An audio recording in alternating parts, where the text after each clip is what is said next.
De Samuel, chapitre 16.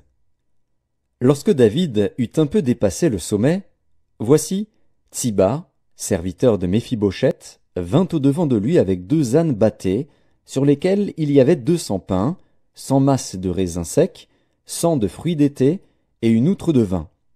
Le roi dit à Tsiba, « Que veux-tu faire de cela ?»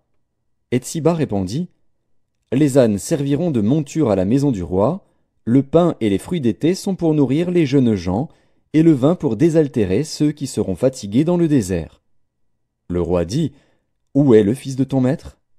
Et Tsiba répondit au roi, « Voici, il est resté à Jérusalem, car il a dit, « Aujourd'hui la maison d'Israël me rendra le royaume de mon père. » Le roi dit à Tsiba, « Voici, tout ce qui appartient à Méphibosheth est à toi. » Et Tsiba dit, « Je me prosterne, que je trouve grâce à tes yeux, ô roi mon seigneur. » David était arrivé jusqu'à Bachurim.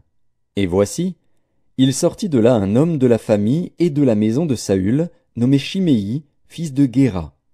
Il s'avança en prononçant des malédictions, et il jeta des pierres à David et à tous les serviteurs du roi David, tandis que tout le peuple et tous les hommes vaillants étaient à la droite et à la gauche du roi. Shimei parlait ainsi en le maudissant, « Va-t'en, va-t'en, homme de sang, méchant homme. L'Éternel fait retomber sur toi tout le sang de la maison de Saül, dont tu occupais le trône, et l'Éternel a livré le royaume entre les mains d'Absalom, ton fils. Et te voilà malheureux comme tu le mérites, car tu es un homme de sang. » Alors Abishai, fils de Tseruja, dit au roi, « Pourquoi ce chien mort maudit-il le roi mon seigneur? Laisse-moi, je te prie, aller lui couper la tête. » Mais le roi dit, « Qu'ai-je à faire avec vous, fils de Tseruja? S'il maudit, c'est que l'Éternel lui a dit, maudit David. Qui donc lui dira, pourquoi agis-tu ainsi? » Et David dit à Abishai et à tous ses serviteurs, « Voici, mon fils, qui est sorti de mes entrailles, en veut à ma vie, à plus forte raison ce Benjamite. Laissez-le, et qu'il maudisse, car l'Éternel le lui a dit. Peut-être l'Éternel regardera-t-il mon affliction, et me fera-t-il du bien en retour des malédictions d'aujourd'hui. » David et ses gens continuèrent leur chemin. Et Shimei marchait sur le flanc de la montagne près de David, et, en marchant, il maudissait, il jetait des pierres contre lui, il faisait voler la poussière. Le roi et tout le peuple qui était avec lui arrivèrent à Agéphim, et là ils se reposèrent.